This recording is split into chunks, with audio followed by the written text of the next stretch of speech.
पाहूयात गावखेड्यातल्या महत्त्वाच्या बातम्या।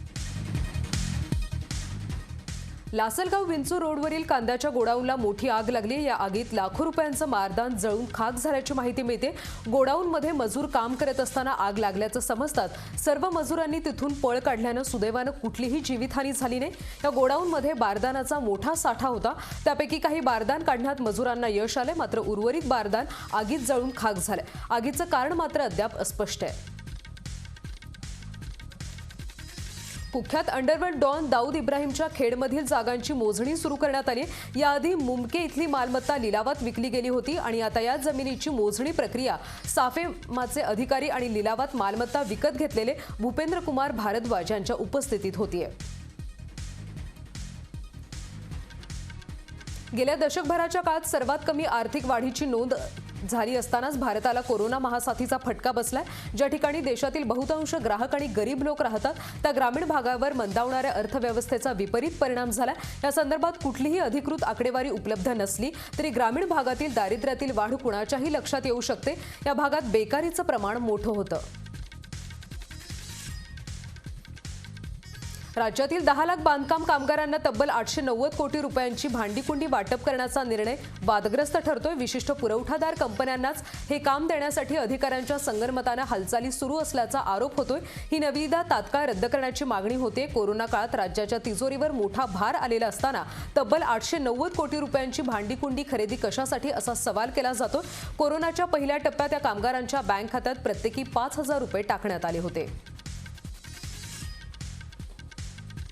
सातारा जिल्ह्यात 716 नवे कोरोना पॉझिटिव्ह रुग्ण आढळून आले। जिल्ह्यात एकूण कोरोना बाधितांची संख्या 71512 इतकी आहे। जिल्ह्यात बरे झालेल्यांची रुग्णसंख्या 62569 इतकी आहे। सध्या जिल्ह्यात 6998 जणांवर उपचार सुरू आहेत।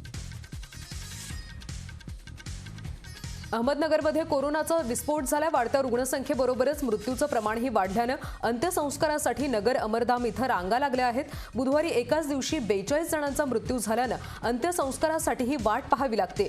2 विद्युत दाहिन्यांमध्ये अंत्यसंस्कार केले जात असल्यानं वेळ लागत असल्यानं अंत्यविधीसाठी रांगा लागल्यात।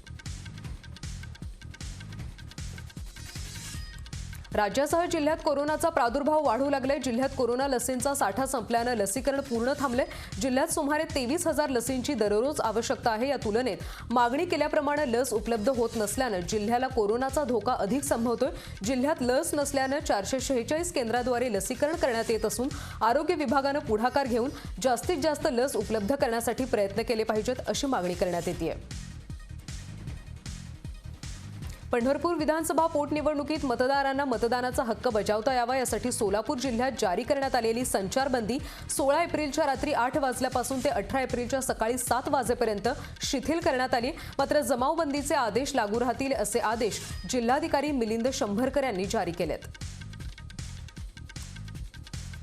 आज पिंपरी चिंचवडमध्ये सर्व लसीकरण केंद्र बंद पडली आहेत। महापालिकेच्या वतीनं शहरात विविध ठिकाणी प्रतिबंधात्मक लसीकरण केंद्र कार्यरत आहेत, मात्र लसीचा साठा उपलब्ध नसल्यानं तूर्त आज महापालिकेचं सर्व लसीकरण केंद्र बंद ठेवण्यात आली।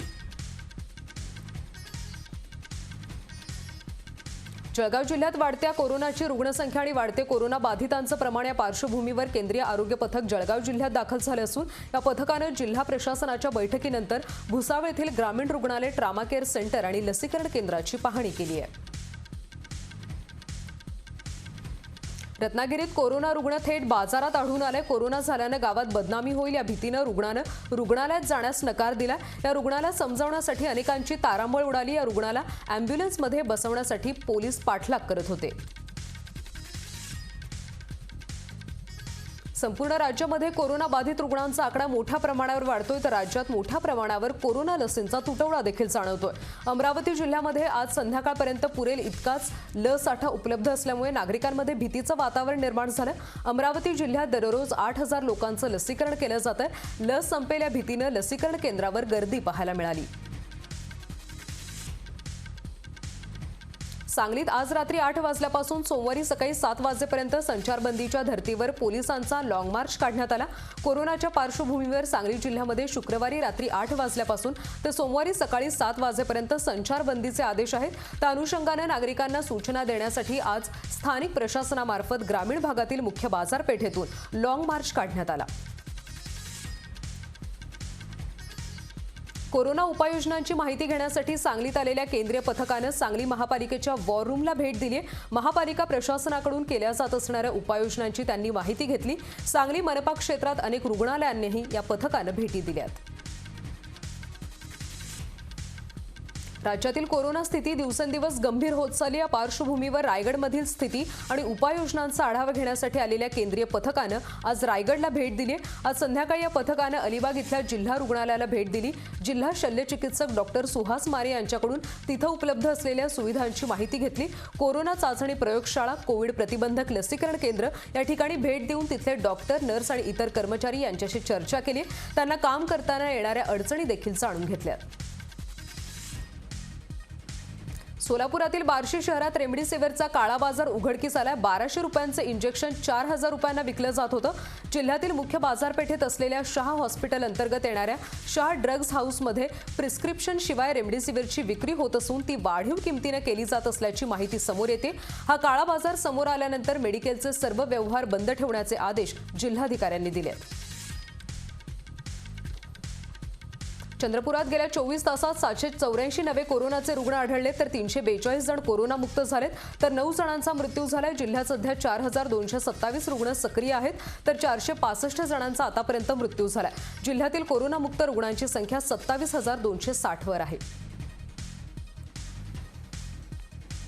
यवतमाळ जिल्ह्यात आज 518 नवे कोरोनाचे रुग्ण आढळले तर 11 जणांचा उपचारादरम्यान मृत्यू झालाय। जिल्ह्यातील एकूण कोरोना बाधितांची संख्या 32703 वर गेली। यापैकी 28808 जण कोरोनामुक्त झालेत। यवतमाळमध्ये सध्या 3170 रुग्णांवर उपचार सुरू आहेत।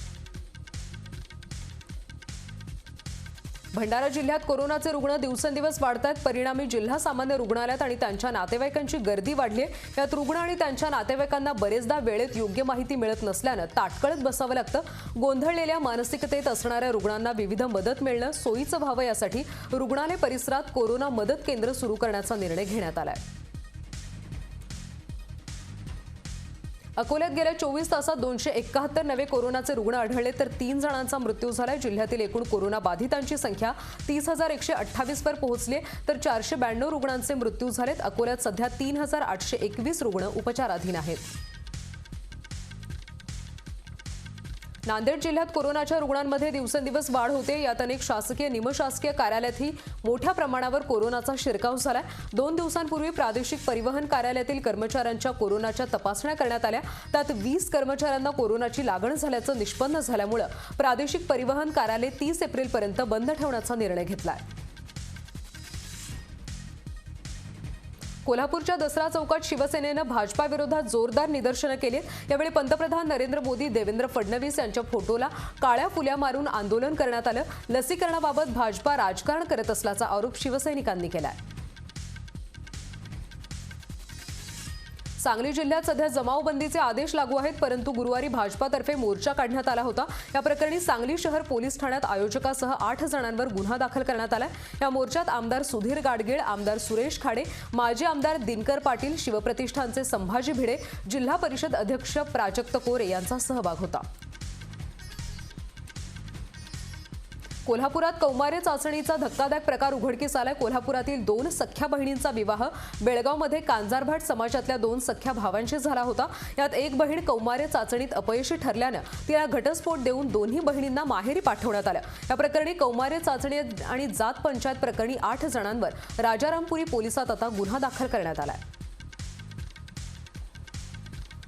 हिंगोलीत प्रेमी युगलांनी गळफास घेऊन आत्महत्या केली। कळमनुरी तालुक्यातील गुंडलवाडी शिवारात ही घटना घडली असून एकाच दोरीनं दोघांनी गळफास घेतलाय। दरम्यान या दोघांच्या आत्महत्येचं कारण अद्याप अस्पष्ट आहे। यवतमाळ जिल्ह्यात सलग दुसऱ्या दिवशीही अवकाळी पाऊस झाला। यामुळे शेतात ज्वारी, तीळ, टरबूज या पिकांना फटका बसला असून याचा अधिक फटका भुईमुग आणि आंब्याला बसणार आहे। पावसानं ज्वारीची कणसं काळी पडण्याची शक्यता निर्माण झाली। खरीप पिकानं शेतकऱ्यांना दगा दिला, त्यात रब्बी पिकावर आणि उन्हाळी पिकांवर त्यांची भिस्त होती ती अवकाळी पावसानं आणि ढगाळ वातावरणानं हिरावली आहे। अमेरिकेत वास्तव्यास असलेल्या मूळच्या बीडच्या असलेल्या एका जोडप्याचा संशयास्पद मृत्यू झाल्याची घटना उघड झाली। सुदैवाने या दाम्पत्याची 4 वर्षांची मुलगी सुखरूप आहे। दरम्यान या दाम्पत्यानं आत्महत्या केली की त्यांची हत्या झाली याबाबतचा अधिकचा तपास सुरू आहे। सातारा जिल्ह्यात अवकाळी पावसाने हजेरी लावली असून यावेळी पिकांचं मोठं नुकसान होण्याची शक्यता आहे। पावसाच्या शिडकाव्याने शहरात गारवा निर्माण झालाय, तर वाढत्या उकाड्याने हैराण झालेल्या नागरिकांना दिलासा मिळालाय। मार्च आणि एप्रिल महिन्यात चंद्रपूर जिल्ह्यातील तापमानाचा पारा जवळपास 44 अंश सेल्सिअस पर्यंत पोहोचलाय, त्यामुळे उष्णतेचं संकट आल्याचं चित्र सध्या जिल्ह्यात पाहायला मिळत होतं। मात्र आज दुपारपासूनच जिल्ह्यातील बहुतांश भागात गारपीट आणि वादळी वाऱ्यासह मुसळधार पाऊस झालाय। अचानक झालेल्या गारपिटीमुळे शेतातील पिकांना मोठा फटका बसण्याची शक्यता आहे, तर उकाड्याने हैराण झालेल्या नागरिकांना दिलासा मिळालाय। रायगडच्या मुरुड समुद्रात मत्स्य व्यवसाय विभागाच्या पथकाने मध्यरात्री बेकायदा मासेमारी करणाऱ्या बोटींचा पाठलाग करून एका एलईडी बोटीसह 2 पर्सेसिन मच्छीमार बोटींवर कारवाई करत सुमारे 20 लाखांचे एलईडी साहित्य जप्त केलंय। एलईडी मासेमारीवर शासनाने बंदी घातली असतानाही अरबी समुद्रात बेकायदेशीरपणे मासेमारी करण्यात येते, त्याविरोधात मत्स्य व्यवसाय विभागाने धडक मोहीम हाती घेतली आहे। सातारा मध्यवर्ती बस स्थानकात 3 वर्षांपूर्वी प्रवाशांकडून बसमध्ये आणि स्थानक परिसरात विसरलेल्या वस्तूंची लिलाव प्रक्रिया पार पडली। यामध्ये विविध 50 ते 60 वस्तूंचा समावेश होता। नागरिकांनी आणि प्रवाशांची या लिलाव प्रक्रियेमध्ये मोठी गर्दी करून गहाळ झालेल्या वस्तूंची खरेदी केली। या लिलावातून मिळणारे उत्पन्न महामंडळामध्ये जमा करण्यात येणार असल्याची माहिती डेपो मॅनेजर रेश्मा गाडेकर यांनी दिली आहे। आज दिवसभर पंढरपुरात प्रचार सभा घेत फिरलेले अजित पवार संध्याकाळी खऱ्या अर्थाने खुल्ले आणि कासेगावच्या शेवटच्या सभेत तुफानी टोलेबाजी करत गोपीचंद पडळकर आणि हर्षवर्धन पाटील यांची टर उडवली। सध्या एक नेता तुमच्याकडे जोरदार भाषण करत फिरतोय, त्याला स्वतःचं डिपॉझिट वाचवता आलं नाही, तो तुम्हाला सल्ले देतोय असं म्हणत आमदार गोपीचंद पडळकर यांची खिल्ली उडवली आहे। यावेळी आपलं नाणं खणखणीत आहे, कारण आपल्या मागे चुलता उभा आहे असं म्हणत अजित पवारांनी शरद पवारांबद्दल सभेत विश्वास व्यक्त केला। शरद पवार हे नाव आपल्या पाठीशी आहे आणि शेवटपर्यंत राहणार हे लक्षात ठेवा असं सांगत राष्ट्रवादीला विजयी करण्याचं आवाहन पवारांनी केलंय। पंढरपुरातील निवडणुकीच्या सभांचं रान आता चांगलंच पेटलंय। भाजपा नेते गोपीचंद पडळकर यांनी अजित पवारांच्या बोचऱ्या टीकेला प्रत्युत्तर दिलंय। अजित पवारांचं बोलणं म्हणजे टग्यासारखं आणि रडणं बाईसारखं आहे असा टोला पडळकरांनी लगावला। तर अजित पवारांचं कर्तव्य शून्य असून माझ्या मागे चुलता आहे हे अजित पवारांनी मान्य केल्याचा टोला देखील पडळकरांनी लगावलाय। सातारा खावलीमधील गायरान जागेवर नव्यानं होणाऱ्या कारागृहाची खासदार उदयनराजेंनी पाहणी केली। सातारा जेल खावली येथील जागेत स्थलांतरित करण्याच्या हालचाली सुरू आहेत। नवीन जेल झाल्यास सध्याच्या कारागृहाचा वापर संग्रहालयासाठी करता येईल असं उदयनराजेंनी यावेळी सांगितलं। राज्य सरकारकडे शिल्लक असलेल्या खतांची विक्री जुन्याच दराने केली जाणार आहे। राज्याचे कृषी मंत्री दादा भुसे यांनी यासंबंधित आदेश सर्व कृषी अधिकाऱ्यांना दिले असल्याची माहिती दिली। कोल्हापूर जिल्ह्याच्या खरीप हंगामाच्या बैठकीनंतर ते पत्रकारांशी बोलत होते। हिंगोलीतले जिल्हा परिषदेचे अध्यक्ष गणाजी बेले यांच्या गाडीचा तहसील कार्यालयासमोर अपघात झालाय। बेले यांच्या शासकीय निवासस्थानाकडे वळत असताना गाडीवर महाराष्ट्र शासन नाव असल्यानं महसूल अधिकारी समजून वाळू माफियांनी हल्ला केला आणि रॉडच्या साहाय्याने मारहाण केल्याचा आरोप गणाजी बेले यांनी केलाय।